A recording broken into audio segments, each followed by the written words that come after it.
ஹலோடா எல்லாம் எப்படி இருக்கீங்க? இன்றைக்கி நம்ம ஜெயக்கூட ஒரு ஒன் ஷாட் தான் போக போகிறோம். டைட்டில் எல்லாம் பார்த்துருப்பீங்க, ஃபோர்ஸ்டு மேரேஜ். ஆமாண்டா, இதில் வந்துட்டு இன்றைக்கி டைட்டில் பார்க்க போகிறோம். இன்ட்ரோ பார்த்தீங்க அப்படின்னாக்கா, நீங்கள் ஒரு இன்னசென்ட்டான ஒரு கேர்ள் தான். ஜேகே வந்துட்டு இப்போ ஒரு பெரிய பிஸ்னஸ் மேன் வச்சுக்கலாம். இப்போ ஜேகேக்கு வந்துட்டு உங்களை தான் கல்யாணம் பண்ணலான்னு இருக்காங்க. ஆனால் உங்களுக்கு இதில் கொஞ்சம் கூட இஷ்டமே இருந்திருக்காது. உங்கள் அம்மா அப்பா ஃபோர்ஸ் பண்ணி தான் அந்த கல்யாணத்தை பண்ண வச்சுருப்பாங்க. ஜேகேக்கும் அதே நிலமை தான். ஜேகே அம்மா அப்பா ஃபோர்ஸ் பண்ணி தான் அவங்க ஜேகேக்கும் கல்யாணம் பண்ணியிருப்பாங்க. இப்போ 2 பேருக்குமே கல்யாணம் ஆகி ஒரு கிட்டத்தட்ட ஒரு 2 நாள் தான்டா இருக்கும். 2 நாள் தான் இருக்கும். அப்படி தான் இருந்துகிட்டு இருக்கீங்க. இப்போ தான் புதுசாக கல்யாணம் ஆகிருக்கு. ஆனால் ஜேகே கிட்ட அது வரைக்கும் நல்லா பேசுகிறீங்க. இன்ட்ரோ போதும்டா. இப்போ அடுத்தது பார்க்கலாம். இப்போ நீங்கள் தான் ஜேகேக்காக அழகாக சமைச்சிக்கிட்டு இருக்கீங்க. ஆஹா, இவன் வேறு டக்குனு பண்ணுறாங்க. இவன் எப்போ போவான்னு கூட தெரிய மாட்டேங்குது. என்ன பண்ணுறது? இவன் வேறு ஒரு 5 நிமிஷம் லேட்டானா கூட இங்கே சாப்பிட மாட்டான் அப்படின்னு நினச்சிக்கிட்டு இருக்கீங்க. அதான் குக் பண்ணிக்கிட்டு இருக்கீங்க. கரெக்டாக 8 மணிக்கெலாம் ஜேகே கீழே வந்து சாப்பிடுவான். ஆனால் நீங்கள் கிளம்புனது லேட்டு. ஸோ அதனால் லேட்டாக தான் சமைச்சிக்கிட்டு இருக்கீங்க. இப்போது ஜேகே கீழே இறங்கி வரான். வந்துட்டு ஓ சாப்பாடே இல்லையா, சரி அப்படின்ட்டு ஜேகேவும் அங்கேருந்து போயிடுறான். இப்போ நீங்கள் கரெக்டாக 8:05 சமைச்சு முடிச்சு கொண்டு வந்திருப்பீங்க. அட ஜேகேங்க இன்னும் 8 மணிக்கெலாம் கீழே வந்திருப்பானே, இன்னும் காணும். வாயின்மா என்ன சொல்லுங்கள். ஜேகே அப்போயே சாப்பிட்டு போயிட்டாரு. என்ன அதுக்குள்ளே வா? ஆமாம், அவர் 8 மணிக்கு கீழே வந்தார். அவர் எதுவும் இருக்கான்னு கேட்டார். நீங்கள் சமைச்சிக்கிட்டு இருக்கீங்கன்னு சொன்னேன். அதான் அவர் வந்துட்டு ஜூஸ் குடிச்சிட்டு அவர் போயிட்டார்.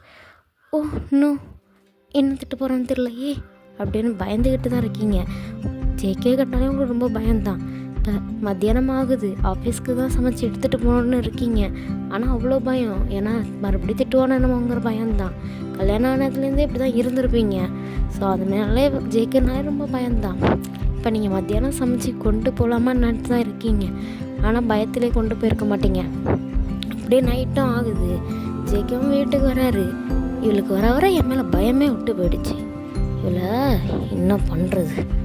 எல்லாம் எங்கள் அம்மா அப்பா சொல்லணும். இவளை கொண்டு வந்து என் தலையில் கட்டி வச்சுட்டு என் உயிரை எடுக்கிறாங்க. ஜேகே வந்துட்டிங்களா? வாங்க. சாப்பிட்றீங்களா? ஒன்றும் தேவையில்லை. ஏன் என் மேலே கோவமா? அதெல்லாம் ஒன்றும் இல்லை. அப்புறம் என்ன, உன்கிட்ட எல்லாத்துக்கும் ரீசன் சொல்லணுமா? சொல்லணுமா? அதெல்லாம் ஒன்றும் இல்லை ஜேகே, ஒன்றும் இல்லை. ஜேகே குடிச்சிருக்கீங்களா? ஆமாம், பெண்ணாங்கிறதுக்கு ஒன்றும் இல்லை. திருப்பி என்கிட்ட கேள்வி கேட்டுக்கிட்டே இருக்காதா, முதல்ல நீங்கள் எந்த போ அப்படின்னு சொல்லிட்டு ஜேகேவும் உங்களை ஹர்ட் பண்ணி ஆரம்பிச்சிட்றாரு. நீங்கள் தான் இப்போ ரூமில் வந்துட்டு இல்லை எங்கள் அம்மா அப்பா சொல்லணும், நான் அப்பயே வேண்டான்னு சொன்னேன். இவங்க எங்கேயாவது கேட்டாங்களா என்னை இவன் தலையில் பிடிச்சி கட்டி வச்சிட்டாங்கன்ட்டு. நீங்கள் ஒரு பக்கம் அழுக. ஜேகேக்கு இதெல்லாம் எதுவுமே தெரியாது. ஸோ அவரும் வந்து சாப்பிட்டு தூங்கிடுவார். இப்படி இருந்துகிட்டு இருக்கடா. இப்படி தான் ஒரு 6 மாதம் கிட்டத்தட்ட வந்திருக்கும். எப்படி இருக்கும் பொழுது ஜேகே அவ்வளோவாலாம் உங்களுக்கு வந்துட்டு ரொம்ப இதெல்லாம் பண்ணியிருக்க மாட்டார் எதுவுமே. ஸோ இப்படி இருக்கீங்க எல்லா 2 பேருமே. இப்போ நீங்கள் தான் ஒரு நாள் சமைச்சு எடுத்துகிட்டு ஆஃபீஸ்க்கு வரீங்க. அப்போ யாரோ உங்களை உள்ளே விட மாட்டேங்கிறாங்க. ஆனால் நீங்கள் நான் ஜேகே பார்க்கணும் மேம், சாரி இப்போ யாரையும் பார்க்க மாட்டார். என்ன? ஆனால் இல்லை மேம், அப்பாயின்மெண்ட் வாங்க மேம், நீங்கள் இங்கே உள்ளே வரக்கூடாது. ஆனால் ரொம்ப மிப்பாண்டான ஒரு விஷயம் அப்படிங்க. சாரி மேம், உங்களை உள்ளார விடக்கூடாது. நீங்கள் அப்பாயின்மெண்ட் இல்லாமல் இதுக்குள்ளார விட முடியாது அப்படிங்கவும். இங்கே என்ன பண்ணுறதுன்னு தெரில. இங்கே ஜேகேவும் அப்போ தான் வர்றாரு. என்ன இங்கே பிரச்சனை? ஒன்றும் இல்லை ஜேகே, உனக்கு சாப்பாடு கொடுத்துட்டு போகலான்னு தான் வந்தேன். உன்கிட்ட எத்தனை வாட்டி சொல்லியிருக்கேன் என் ஆஃபீஸ்க்கெலாம் இந்த மாதிரி வராதுன்னு. உனக்கு ஒரு வாட்டி சொன்னால் புரியாதா அப்படின்னு சொல்லி கேட்க உங்களுக்கு ரொம்ப ஹர்ட் ஆகிடுது. ஆனால் அதெல்லாம் நீங்கள் பெருசாக எடுத்துக்கோங்க. ஜேகேயோட கையை பிடிச்சி சரி வாங்க, என் மேலே கோவப்படாதீங்க, கொஞ்சமாக தான் சாப்பிட்டு போங்க அப்படின்னு சொல்ல ஜேகே சுத்தமாக பிடிக்கவே இல்லை. ஏன்னா பாதி நாள் ஜேகே வீட்டுக்கு வந்துருக்க மாட்டார். அந்த கோவம் தான். ஆனால் ஜேகே வந்துட்டு இப்படிலாம் இருப்பார். ஸோ நீங்கள் தான் அவ்வளோ அமைதியாக போவீங்க. ஆனால் ஜேகே முதல்ல இங்கேருந்து நீ கிளம்பு அப்படின்னு சொல்ல, என்ன ஜேகே ப்ளீஸ் ஒரு நிமிஷம் இல்லைங்க, நான் சொல்கிறது உனக்கு புரியலையா, இங்கேருந்து போன்னு சொல்லி கன்னத்துலேயே ஒரு அறை விட்டுறாரு. ஸோ உங்களுக்கு தான் இப்போ அவ்வளோ ஹர்ட் ஆகுது. நீங்கள் அப்படியே கீழே விழுந்துருவீங்க. எப்படியோ வீட்டுக்கு வந்துடுறீங்க. இப்படிலாம் ஜேகே பண்ணுற ஹேட்டாக ஆகிட்டு தான் இருக்குது. உங்களுக்கு ரொம்பவே கஷ்டமாக இருக்குடா. இப்போ நீங்கள் காய்கறி வாங்குறதுக்கு தான் ரோடு ஓரமாக நடந்து போயிட்டுருப்பீங்க. அப்போன்னு பார்த்து யாரோ உங்கள்கிட்ட பிரச்சனை பண்ணுவாங்க. ஸோ அந்த நேரத்தில் வந்துட்டு ஜேகே தான் வந்துட்டு உங்களை காப்பாற்றிருப்பாங்க. யாரோ உங்களை அடிச்சிருப்பாங்க. ஜேகே தான் வந்துட்டு உடனே காப்பாற்றி உங்களை வீட்டுக்கு கூப்பிட்டு வராங்க. என்னடா என் ஒய்ஃப்கிட்ட பிரச்சனை பண்ணுறீங்க அப்படின்னு சொல்லி அங்கேருந்து எல்லாரையும் விரட்டி விட்டுட்டு உங்களை இப்போ கூப்பிட்டு வந்து அழகாக பெட்டில் உட்கார வச்சுட்டு இந்த மாதிரி தான் வந்துட்டு அடிபட்டிருக்குண்டா. உங்களுக்கு கையெல்லாம் அடிபட்டிருக்கும். ஏன்னா அந்த ரவுடி பசங்கிட்டேருந்து நீங்கள் சண்டை போட்டு வர்றதுக்கே கொஞ்சம் டைம் எடுத்திருக்கும். ஸோ அதில் வந்து உங்களுக்கு கையெல்லாம் அடிபட்டிருக்கும். இப்போ ஜேகே தான் அதெல்லாம் பார்த்துட்டு கையில் மருந்தெல்லாம் வச்சு விட்டுறாரு. என்ன உன்கிட்ட தான் கார் இருக்குல்ல, அதில் போக வேண்டியது தானே, என்ன இல்லாட்டி பிரச்சனை பண்ணிகிட்ருக்கியா? அந்த மாதிரிலாம் இன்னும் கிடையாது. அப்புறம் என்ன, இன்னும் 3 வாட்டி இந்த மாதிரிலாம் போகக்கூடாது, புரியுதா? புரியுது அப்படின்னு சொல்லிட்டு ஜேகேக்கு உங்களுக்கு கொஞ்சம் கொஞ்சமாக கேர் வருது. இப்படி தான் இருப்பீங்க. ஆனால் ஜேகேக்கு வந்துட்டு அவ்வளோ பிடிக்காது. இப்போல்லாம் கொஞ்சம் கொஞ்சமாக உங்களை நல்லா பார்த்துக்கிறாரு. இப்போ ஜேகேக்கு தான் ஒரு நாள் ரொம்ப உடம்பு முடியாமல் போயிட்டுக்கிறா. நீங்கள் தான் அப்போ அவரை அவ்வளோ அழகாக பார்த்துருப்பீங்க. ஜேகேக்கே ஒரு மாதிரி இருக்குது. நம்ம அதில் எவ்வளோ ஹர்ட் பண்ணியிருக்கோம், எவ்வளோ கஷ்டப்படுத்திருக்கோம். ஆனால் அவள் அதெல்லாம் பொறுப்படுத்தாமல் எனக்கு கூட வந்து இப்படி எனக்காக இவ்வளோ கஷ்டப்படுறாளே அப்படின்னு நினச்சிட்டு ஜேகேவும் உங்களை பார்த்துக்கிட்டு தான் இருக்காரு.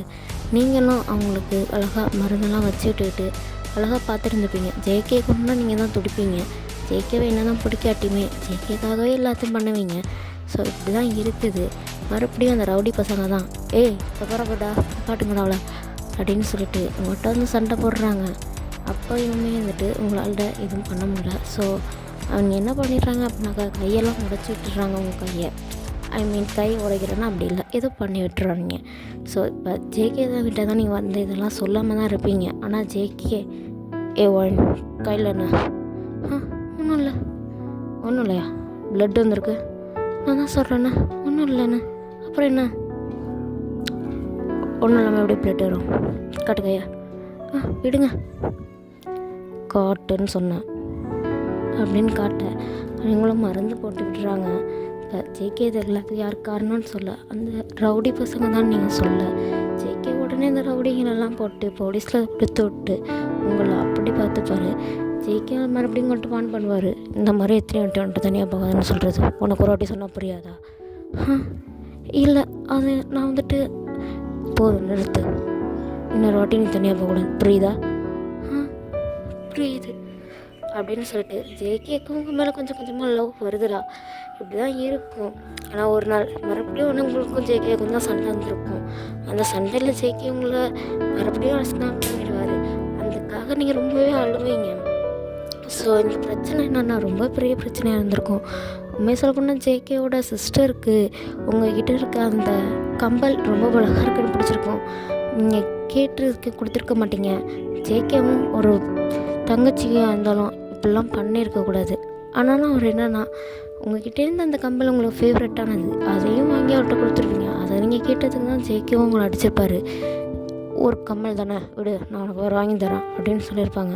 ஆனால் உங்களுக்கு தான் எதுவாக இருந்தாலுமே எனக்கு அட்டென்ஷன் கொடுக்கவே மாட்டேங்கிறேன் ஜேகே அப்படின்னு சொல்லிட்டு ரொம்ப அழுதுகிட்டு நீங்கள் இப்போ அழகாக ரொம்ப அழுது ரொம்ப சோர்வாயிட்றீங்கடா. இப்போ உங்களுக்கு தான் ரொம்ப ஃபீவராக இருக்குது.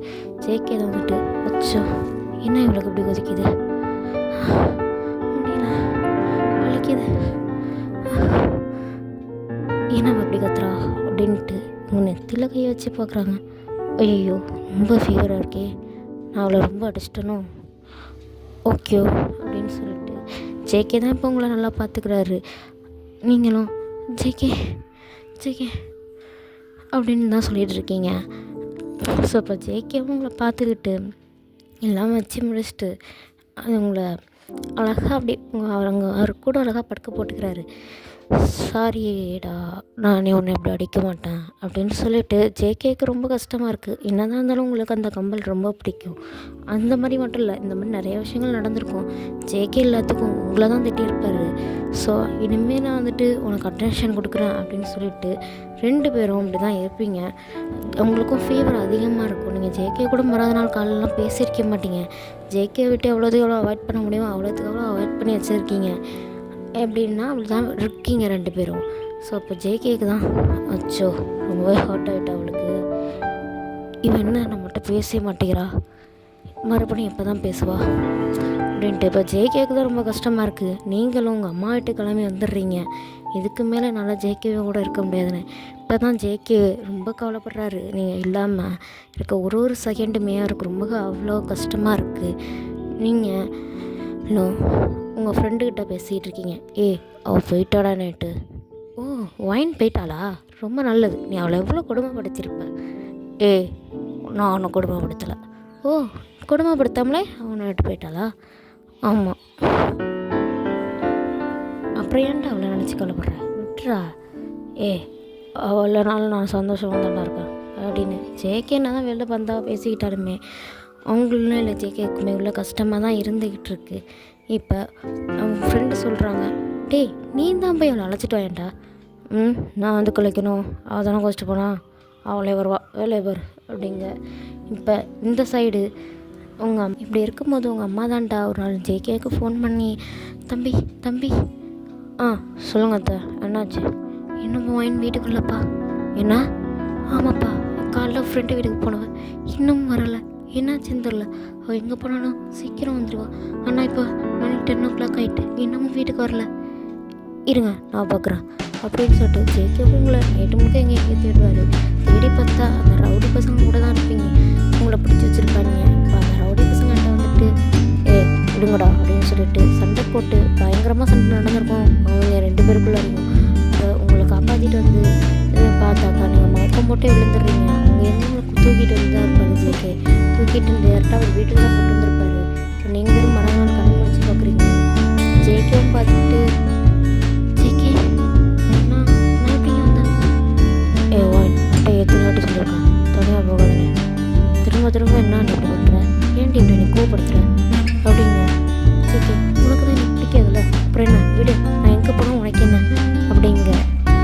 ஜேகே என்ன பிடிக்காது சொன்னால் நான் பிடிக்காதுன்னு சொன்னா அப்படின்னு சொல்லி கன்னத்துலேயே கிஸ் பண்ணிடுறாரு. அப்புறம் இப்படிதான் சண்டை கொஞ்சம் கொஞ்சமாக சால்வ் ஆகிருக்கும். நீ இல்லைம்மா இந்த ஒரு வாரம் நான் எவ்வளோ கஷ்டப்பட்டேன் தெரியுமா எனக்கு? தெரியும் பாடி அப்படின்னு சொல்லி ரொம்ப கேட்குறாரு. ஆனால் அவ்வளோ ஆளாக வந்துட்டு அவருக்கு லவ் இருக்குது. ஸோ உங்களையும் அப்படியே ஹக் பண்ணிக்கிறாரு. ஹக் பண்ணிக்கிட்டு இனிமேல் நீ விட்டு எங்கேயும் போகக்கூடாது, புரியுதா? நீ போக மாட்டேல வாய் சொல்லுவாய், அமைதியாக இருக்கிறது சொல்லுவாய் அப்படின்னு சொல்லிட்டு கிஸ் பண்ணுறாரு. நீங்களும் இப்போ என்ன சொல்கிறேன்னு தெரியாமல் ரொம்ப அமைதியாக இருக்கீங்க. ஸோ இப்போ ஜேகே இவ்வளோ பண்ணுறது குழந்த மாதிரி மாறி இருக்காரு. ஸோ உங்களுக்குமே ஜேகே வந்துட்டு ஹக் பண்ணலாம் மனசு வராது. இல்லை நான் நீ போக மாட்டான் ஜேகே அப்படின்னு சொல்லிட்டு நீங்களும் ஜேகே ஹக் பண்ணிக்கிறீங்க. ஸோ ஜேகே அதுலேருந்து உங்களுக்கு எல்லாருமே ரொம்ப நல்லா பார்த்துப்பாரு. ரொம்ப கேரிங்காக இருப்பாடா. ஸோ இப்படி தான் அவங்க 2 பேருக்குள்ள நீங்கள் one shot forced marriage first பிடிக்காட்டியுமே இப்போ ரொம்ப பிடிச்சிருக்கோம். ஜேகேவும் ஒரு நாள் நைட்டு ஒயின் கிட்ட நீ உண்மையிலே எனக்கு பிடிச்சதா கல்யாணம் பண்ணியா? இல்லை அப்படின்னு சொல்ல. ஏன்னா ஆமாம், ஃபஸ்ட்டு என்னோடய பேரண்ட்ஸ் தான் உங்களை ஃபோர்ஸ் பண்ணி கல்யாணம் பண்ணாங்க. ஆனால் இப்போ எனக்கு கூட ரொம்ப பிடிச்சிருக்கு.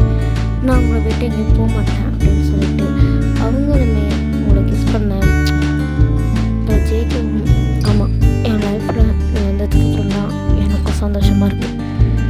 ஃபஸ்ட்டு எனக்கு ஒன்று பிடிக்கல, ஆனால் இப்போலாம் நீ இல்லாமல் என்னால் எதுவுமே பண்ண முடியாது.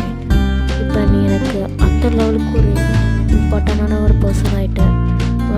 நீ எப்போதும் நீ விட்டு போகக்கூடாது அப்படின்னு சொல்லிட்டு ஜேகேவும் உங்ககிட்ட அப்படி அழகாக பேசிக்கிட்டு இருக்காங்க. இப்போ நீங்கள் 2 பேருமே ஃபஸ்ட்டு வந்து கல்யாணம் பண்ண பிடிக்கலனாலும் இப்போ 2 பேரும் ஒன்றா தான்டா இருப்பீங்க. இப்போ ஒருத்தரை விட்டு ஒருத்தர் பிரிய முடியாதுங்கிற மாதிரி தான் இருப்பீங்க. ஜேகேவும் உங்களை நல்லா பார்த்துப்பாரு, நீங்களும் ஜேகே நல்லா பார்த்துப்பீங்க. ஸோ அவ்வளோதாண்டா அந்த ஒன் ஷாட்டு. இது எப்படி இருக்குன்னு கமெண்ட் பண்ணுங்கள். வேறு எப்படி வேணும்னு சொல்லி டைட்டில் போடுங்க, நான் பண்ணுறேன்.